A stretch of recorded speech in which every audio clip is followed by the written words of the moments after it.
ವಿಡಿಯೋದಲ್ಲಿ ಒಂದಿಷ್ಟು ಇಂಪಾರ್ಟೆಂಟ್ ಮಾಹಿತಿಯನ್ನು ಕೊಡ್ತಾ ಇದ್ದೀನಿ. ಅದು ಬಂದು ವೈಫೈ ಕನೆಕ್ಷನ್ ಬಗ್ಗೆ. ಸೊ ಯಾವುದು ವೈಫೈ ಕನೆಕ್ಷನ್ ತೊಗೊಂಡ್ರೆ ಬೆಸ್ಟ್, ಯಾವುದು ಚೀಪ್ ಅಂತ ನಿಮ್ಮ ಜೊತೆ ಶೇರ್ ಮಾಡ್ತಾ ಇದ್ದೀನಿ. ಇದು ಯೂಟ್ಯೂಬ್ ಚಾನಲ್ ಅಪ್ಲೋಡ್ ಮಾಡೋದಕ್ಕೆ ವೀಡಿಯೋಸ್ ಅಂತ ಅಷ್ಟೇ ಅಲ್ಲ. ಸೊ ನೀವು ವೈಫೈ ಕನೆಕ್ಷನಿಂದ ಎಷ್ಟೆಲ್ಲ ವೆರೈಟೀಸ್ ಒಳಗೆ ನೀವು ಮಾಹಿತಿಯನ್ನು ಪಡಿಬಹುದು, ಹಾಗೆ ಎಷ್ಟು ಯೂಸ್ಫುಲ್ ಅಂತಲೂ ಈ ವಿಡಿಯೋದಲ್ಲಿ ಎಂಡ್ ತನಕ ನಿಮಗೆ ಹೇಳ್ತೀನಿ. ಬನ್ನಿ ಹೇಗಿದೆ ಅಂತ ನೋಡ್ಕೊಂಡು ಬರೋಣ. ಮೊದಲನೇದಾಗಿ ನಾವು ಮೊಬೈಲಲ್ಲಿ ಸರ್ಚ್ ಮಾಡಿದೆ, ಗೂಗಲಲ್ಲಿ ಹೋಗಿ ಯಾವುದು ಬೆಸ್ಟ್ ವೈಫೈ ಇದೆ ಅಂತ. ಇದು ಏರಿಯಾ ಮೇಲೆ ಡಿಪೆಂಡ್ ಆಗುತ್ತೆ. ಸೊ ನಾವಿರೋದು ಪುಣೆಯಲ್ಲಿ. ಸೊ ಅಲ್ಲಿ ನಾನು ಚೆಕ್ ಮಾಡಿದೆ. ಫಸ್ಟ್ ನಾನು ಚೆಕ್ ಮಾಡಿದ್ದು ಏರ್ಟೆಲ್ ಎಕ್ಸ್ಟ್ರೀಮ್ ಫೈಬರ್ನ ಚೆಕ್ ಮಾಡಿದ್ದು. ಸೊ ಅದರಲ್ಲಿ ಫಸ್ಟ್ ನಮಗೆ ಪ್ಲ್ಯಾನ್ ಸ್ಟಾರ್ಟ್ ಆಗೋದು 499 ರೂಪೀಸ್ಗೆ. ಅದರ ಸ್ಪೀಡ್ ಬಂದು 40 Mbps ಅನ್ಲಿಮಿಟೆಡ್ ಡಾಟಾ ಸಿಗುತ್ತೆ.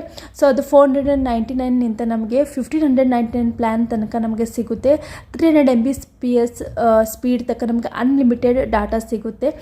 ಸೊ ನೆಕ್ಸ್ಟ್ ನಾ ಇನ್ನೊಂದು ಚೆಕ್ ಮಾಡಿದ್ದು ಟಾಟಾ ಪ್ಲೇ ಫೈಬರ್ನ. ತುಂಬಾ ನಮಗೆ ಸಿಗುತ್ತೆ ಅಲ್ಲಿ, ನೋಡ್ಬೋದು ನೀವು. BSNL ಇರ್ಬೋದು, ಜಿಯೋ ಇರ್ಬೋದು, ACT ಫೈಬರ್ ನೆಟ್ ಅಂತ ತುಂಬಾ ಇದೆ. ಸೊ ನನಗೆ ಫಸ್ಟ್ ಈ ಏರಿಯಾದಲ್ಲಿ ಬೆಸ್ಟ್ ಅನಿಸಿದ್ದು ಏರ್ಟೆಲ್ ಒಂದು ಮತ್ತು ಟಾಟಾ ಪ್ಲೇ ಒಂದು. ಇವೆರಡು ಚೆನ್ನಾಗಿದೆ ಅಂತ ಹೇಳಿದರು. ಬಟ್ ಟಾಟಾ ಪ್ಲೇ ತುಂಬ ಕಾಸ್ಟ್ಲಿ ಅಂತ ಫೀಲ್ ಆಯಿತು ನನಗೆ. ಪರ್ ಮಂತ್ ನಮಗೆ 900 ರೂಪೀಸ್ ಕೊಡಬೇಕಾಗುತ್ತೆ. ಸೊ ಸ್ಪೀಡ್ ಬಂದು 200 Mbps ಸಿಗುತ್ತೆ. ತುಂಬ ಚೆನ್ನಾಗಿದೆ ಸ್ಪೀಡು. ಬಟ್ ನನಗೆ ರೇಟ್ ತುಂಬ ಜಾಸ್ತಿ ಅನ್ನಿಸ್ತು. ಸೊ ಟಾಟಾ ಪ್ಲೇ ಮತ್ತು ಏರ್ಟೆಲ್ದ ಡಿಫ್ರೆನ್ಸ್ ಏನಂತಂದರೆ, ಸೊ ಟಾಟಾ ಪ್ಲೇಯಲ್ಲಿ ನಮಗೆ 900 ಪರ್ ಮಂತಿಂದ ಸ್ಟಾರ್ಟ್ ಆಗುತ್ತೆ. ಬಟ್ ನಮಗೆ ಏರ್ಟೆಲಲ್ಲಿ 499 ರೂಪೀಸಿಂದ ಸ್ಟಾರ್ಟ್ ಆಗುತ್ತೆ. ಬಟ್ ಸ್ಪೀಡ್ ಕಂಪೇರ್ ಮಾಡಿದರೆ ತುಂಬಾ ಡಿಫ್ರೆನ್ಸ್ ಇದೆ. ಸೊ ಇಲ್ಲಿ ಸ್ಪೀಡ್ ಬಂದು 200 Mbps ಸಿಗುತ್ತೆ ನಮಗೆ ಟಾಟಾ ಪ್ಲೇಯಲ್ಲಿ.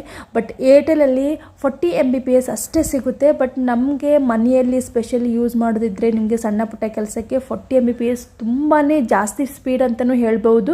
ಸೊ ನನಗೆ ಅದು ವರ್ತ್ ಅಂತ ಅನ್ನಿಸ್ತು. ಹಾಗಾಗಿ ಸೊ ಆನ್ಲೈನ್ದಲ್ಲಿ ನಮಗೆ ಒಂದು ಫಾರ್ಮ್ ಸಿಗುತ್ತೆ. ಅದನ್ನು ನಮ್ಮದು ಹೆಸರು ಮತ್ತು ನಮ್ಮದು ಫೋನ್ ನಂಬರ್ ಹಾಕಿದರೆ ಅವ್ರು ರಿಜಿಸ್ಟ್ರೇಷನ್ ಆದಂಗೆ ಸೊ ಅವ್ರು ಬಂದು ಮನೆಗೆ ಬಂದು ನಮಗೆ ಮಾಡಿ ಕೊಡ್ತಾರೆ. ಸೊ ಸಿಂಪಲ್ ಆಗಿದೆ ಮೆಥಡು. ಜಸ್ಟ್ ನಮ್ಗೆ ಯಾವ್ದು ಬೇಕು ಅಂತ ಏರಿಯಾ ಮೇಲೆ ನಮ್ಮದು ಡಿಪೆಂಡ್ ಆಗುತ್ತೆ, ಅದ್ರ ಮೇಲೆ ಚಾರ್ಜಸ್ ಬೀಳುತ್ತೆ. ಸೊ ನನಗೆ ಏರ್ಟೆಲ್ ಬೆಸ್ಟ್ ಅನ್ನೋದ್ರಿಂದ ಅವರು ಬಂದರು ಮನೆಗೆ. ಸೊ ಇದನ್ನ ಈವ್ನಿಂಗ್ ಟೈಮ್ದಲ್ಲಿ ಚೆಕ್ ಮಾಡಿ ನೋಡಿದೆ. ಸೊ ನಾ ಅಪ್ಲೈ ಮಾಡಿದ್ಮೇಲೆ ನೆಕ್ಸ್ಟ್ ಡೇ ಮಾರ್ನಿಂಗ್ 10 ಗಂಟೆಗೆ ಅವರು ಮನೆಗೆ ಬಂದುಬಿಟ್ರು. ಸೊ ಅದೇ ಕನೆಕ್ಷನ್ನ ಕೊಡ್ತಾ ಇದ್ದಾರೆ. ಸೊ ನಾನು ಯೂಟ್ಯೂಬ್ ಕೆಲಸಕ್ಕೆ ಇದು ಯೂಸ್ ಮಾಡ್ತೀನಿ. ಹಾಗೆ ಮಕ್ಕಳಿಗೆ ನಾನು ಸೊ ಯೂಟ್ಯೂಬ್ ಇರ್ಬೋದು ಅಥವಾ ಸ್ಪೆಷಲ್ ಏನಾದರೂ ಆ್ಯಕ್ಟಿವಿಟೀಸ್ ಮಾಡಬೇಕಂದ್ರೆ ನಾನು TVಯಲ್ಲೇ ಮಾಡ್ತೀನಿ. ಅಥವಾ ನಾನು ಲ್ಯಾಪ್ಟಾಪ್ ಯೂಸ್ ಮಾಡ್ತೀವಿ. ಸೊ ಲ್ಯಾಪ್ಟಾಪಲ್ಲಿ ನಾವು ಕನೆಕ್ಷನ್ ಮತ್ತು ಸಪ್ರೇಟಾಗಿ ತೊಗೊಳೋದು ಬೇಡ ಅಂತೇಳಿ ವೈಫೈ ಕನೆಕ್ಷನ್ದಿಂದ ನಾನು ನನ್ನ ಮನೆಯಲ್ಲಿ 2 ಮೊಬೈಲ್ ಯೂಸ್ ಮಾಡ್ತೀನಿ. ನನ್ನ ಹಸ್ಬೆಂಡ್ 2 ಮೊಬೈಲ್ ಯೂಸ್ ಮಾಡ್ತಾರೆ. ಹಾಗೆ 2 ಲ್ಯಾಪ್ಟಾಪ್ ಯೂಸ್ ಮಾಡ್ತೀವಿ. ಹಾಗೆ ಒಂದು TV. ಇಷ್ಟೆಲ್ಲ ಕನೆಕ್ಷನ್ ಜಸ್ಟ್ ನಮ್ಮದು ಈ 499 ರೂಪೀಸ್ದು 30 Mbps ಸ್ಪೀಡ್ ಒಳಗೆ ನಮಗೆ ಅನ್ಲಿಮಿಟೆಡ್ ಡಾಟಾ ಸಿಗುತ್ತೆ. ಸೊ ಇದು ಸಫಿಷಿಯೆಂಟ್ ಅಂತ ಅನ್ನಿಸ್ತು ನಮಗೆ. ಸೊ ಈಗ ಆಲ್ರೆಡಿ ನಾನು ಯೂಸ್ ಮಾಡೋಕ್ಕಂತೂ 20 ಡೇಸ್ ಆಯಿತು ಈ ಮನೆಗೆ ಬಂದು.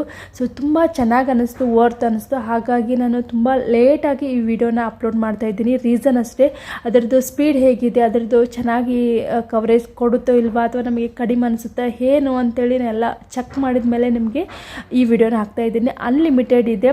40 Mbps ಸ್ಪೀಡ್ ಅಂದರೆ ತುಂಬಾ ಬೆಸ್ಟ್ ಅಂತ ಅನಿಸ್ತು ನನಗೆ. ಫಾರ್ ಎಕ್ಸಾಂಪಲ್ ಕೊಡಬೇಕಂದ್ರೆ ನಾವು ಒಂದು 15 to 20 ಮಿನಿಟ್ಸ್ ಏನಾದರೂ ವಿಡಿಯೋ ಹಾಕಬೇಕಂದ್ರೆ ಜಸ್ಟ್ ನಂಗೆ 10 to 15 ಮಿನಿಟ್ಸ್ ತೊಗೊಳುತ್ತೆ ಅಪ್ಲೋಡ್ ಆಗೋದಕ್ಕೆ. ಇದಕ್ಕಿಂತ ಜಾಸ್ತಿ ತೊಗೊಳ್ಳೋದೇ ಇಲ್ಲ. ಏನು ವೈಫೈದು ಏನು ವೇರೀಸ್ ಆಗೋದಿಲ್ಲ, ಸೇಮ್ ಇರುತ್ತೆ. ಸೊ ಯಾವಾಗ ನೋಡ್ತೀವಿ ಅವಾಗ ನಾವು ಯೂಸ್ ಮಾಡ್ಬೋದು. ಸೊ ಸ್ಲೋ ಅಂತ ನನಗೆ ಇನ್ನೂವರೆಗೂ ಫೀಲ್ ಆಗಿಲ್ಲ. ಸೊ ಬೆಸ್ಟ್ ಅಂತ ಅನ್ನಿಸ್ತು. ಸೊ ಹಾಗಾಗಿ ಇದು ಶೇರ್ ಮಾಡಿದರೆ ಆಯ್ತು ನಿಮ್ಮ ಜೊತೆ ಅಂತ ಶೇರ್ ಮಾಡ್ತಾ ಇದ್ದೀನಿ. ನೋಡ್ಬೋದು ಕನೆಕ್ಷನ್ ಬಂದುಬಿಡ್ತು. ಕನೆಕ್ಷನ್ ಕೊಟ್ಟ ಮೇಲೆ ನಮ್ಮ ರಿಜಿಸ್ಟರ್ಡ್ ನಂಬರ್ಗೆ ಒಂದು ಪಾಸ್ವರ್ಡ್ ಬರುತ್ತೆ. ಸೊ ಆ ಪಾಸ್ವರ್ಡನ್ನ ನಾವು ಇಲ್ಲಿ ಎಂಟ್ರಿ ಮಾಡಬೇಕಾಗುತ್ತೆ.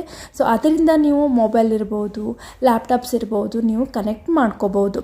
ಸೊ ಅನ್ಲಿಮಿಟೆಡ್ ಡಾಟಾ ಜೊತೆಗೆ ನಮಗೆ ಸಫಿಷಿಯೆಂಟು ಏನು ಸ್ಪೀಡ್ ಸಿಗುತ್ತೆ. ಸೊ ವರ್ತ್ ಅಂತ ಅನ್ನಿಸ್ತು ನನಗೆ. ಸೊ ಇಲ್ಲಿ ನಾನು ಯಾವ ಥರ ಯೂಸ್ ಮಾಡ್ತೀನಿ ಅಂದರೆ, ನಾನು ಯಾವುದೇ ಥರದ ಸೆಟಪ್ ಬಾಕ್ಸನ್ನು ಯೂಸ್ ಮಾಡ್ತಾ ಇಲ್ಲ. ಜಸ್ಟ್ ನಾನು ವೈಫೈ ಕನೆಕ್ಷನ್ದಿಂದ ನನ್ನ TVನ ಚಾಲು ಮಾಡ್ತಾ ಇದ್ದೀನಿ. ಅಲ್ಲೇ ನಾನು ಬೇಕಾದಂಥ ನ್ಯೂಸ್ ಚಾನಲ್ ಇರ್ಬೋದು, ಸೀರಿಯಲ್ಸ್ ಇರ್ಬೋದು, ಅಲ್ಲಿ ಡಿಫ್ರೆಂಟ್ ಆ್ಯಪ್ಸ್ ಇದೆ. ನಿಮಗೆ ನೀವೇನಾದರೂ ಮೂವೀಸ್ ನೋಡಬೇಕಾದ್ರೆ ನೀವು ಪ್ರೈಮ್ ವಿಡಿಯೋನ ನೀವು ಒಂದಿಷ್ಟು ಅದು ಸಬ್ಸ್ಕ್ರಿಪ್ಷನ್ ಇರುತ್ತೆ ದುಡ್ಡು, ಅದನ್ನು ಮಾಡಿ ನೀವು ಯೂಸ್ ಮಾಡ್ಬೋದು. ಸೊ ನನಗೆ ತುಂಬಾ ವರ್ತ್ ಅನ್ನಿಸ್ತು ಕಂಪೇರ್ ಮಾಡಿ ಸೆಟಪ್ ಬಾಕ್ಸ್ ಯೂಸ್ ಮಾಡೋಕ್ಕಿಂತ. ನನಗೆ ವೈಫೈ ಕನೆಕ್ಷನ್ ತೊಗೊಂಡು ನಮಗೆ ಏನು ಬೇಕಾದನ್ನು ನಾವು ಆರಾಮಾಗಿ ನೋಡ್ಬೋದು. ಮೊಬೈಲ್ ಒಳಗೂ ನಾವು ಯೂಸ್ ಮಾಡ್ತೀವಿ. ಸೊ ಲ್ಯಾಪ್ಟಾಪ್ಗೂ ಕನೆಕ್ಷನ್ ಕೊಡ್ಬೋದು. ಸೊ ಬೆಸ್ಟ್ ಅಂತ ಅನ್ನಿಸ್ತು. ಸೆಟಪ್ ಬಾಕ್ಸ್ಗೆ ಮಿನಿಮಮ್ ಅಂದರೆ ನಿಮ್ಗೆ 300 ರುಪೀಸಿಂದನೇ ಸ್ಟಾರ್ಟ್ ಆಗುತ್ತೆ. ಅದನ್ನು ನೀವು ಎಕ್ಸ್ಟ್ರಾ ಚಾನಲ್ಸ್ ಆ್ಯಡ್ ಮಾಡಿದರೆ ಎಕ್ಸ್ಟ್ರಾ ದುಡ್ಡು ಕೊಡಬೇಕಾಗುತ್ತೆ. ಸೊ ಇದರಲ್ಲಿ ಹಾಗೇನಿಲ್ಲ, ಜಸ್ಟ್ 499 ರುಪೀಸ್ಗೆ ನಾನು ಏರ್ಟೆಲ್ ಪ್ಯಾಕನ್ನು ಯೂಸ್ ಮಾಡಿದ್ದೆ. ಸೊ ಇದರಲ್ಲೇ ನನಗೆ ಅನ್ಲಿಮಿಟೆಡ್ ಡಾಟಾ ಇದೆ. ನಾನು ಮೊಬೈಲು, ಲ್ಯಾಪ್ಟಾಪು, ಟಿ ವಿನೂ ಎಲ್ಲ ನೋಡ್ಬೋದು. ಮಕ್ಕಳಿಗೆ ಕಿಡ್ಸ್ ಚಾನಲ್ಸನ್ನು ತೋರಿಸ್ಬೋದು. ಸ್ಪೆಷಲಿ ಮಕ್ಕಳಿಗೆ ಎಜುಕೇಷನ್ ವೈಸ್ ಏನೇನು ಬೇಕು ಎಲ್ಲ ಅಷ್ಟು ನಾನು ಸರ್ಚ್ ಮಾಡಿ ಸ್ಪೆಸಿಫಿಕ್ಕಾಗಿ ಡ್ಯಾನ್ಸ್ ಕಲಿಸೋದಿರ್ಬೋದು ಮಕ್ಕಳಿಗೆ, ಅದನ್ನು ನಾನು ಸ್ಪೆಸಿಫಿಕ್ಕಾಗಿ ಕಿಡ್ಸ್ ಡ್ಯಾನ್ಸ್ ಅಂತಂದರೆ ಅದು ಬರುತ್ತೆ. ಸೊ ಎಜುಕೇಷನ್ ವೈಸ್ನ ಏನಾರ ಸರ್ಚ್ ಮಾಡಿದ್ರೆ ಅದು ಬರುತ್ತೆ. ಸೊ ನನಗೇನು ಸ್ಪೆಸಿಫಿಕ್ಕಾಗಿ ಯಾವ ಥರ ಬೇಕಂತ ಅದನ್ನು ನೋಡ್ಬೋದು, ಮೂವೀಸ್ ನೋಡ್ಬೋದು, ಸೀರೀಸ್ ನೋಡ್ಬೋದು. ಸೊ ನನಗೆ ತುಂಬ ವರ್ತ್ ಅಂತ ಅನ್ನಿಸ್ತು. ಸೊ ಇದು ನಾವು ಮಾಡಿಸಿದಂಥ ವೈಫೈ ಕನೆಕ್ಷನ್ನು. ಸೊ ಹೇಗೆ ಅನ್ನಿಸ್ತು ನಿಮಗೆ ಈ ವಿಡಿಯೋ? ಇದರಿಂದ ನಿಮಗೆ ಚೂರಾದರೆ ಹೆಲ್ಪ್ ಆಗಿದೆ ಅಂದರೆ ನನಗೆ ಅದೇ ಒಂದು ಖುಷಿ ಕೊಡುತ್ತೆ. ಸೊ ಹೇಗೆ ಅನ್ನಿಸ್ತು ಅಂತ ಪ್ಲೀಸ್ ಕಮೆಂಟ್ ಮೂಲಕ ತಿಳಿಸಿ. ಮತ್ತು ನಿಮಗೆ ಹೊಸ ವಿಡಿಯೋದೊಂದಿಗೆ ಸಿಗ್ತೀನಿ. Thank you for watching.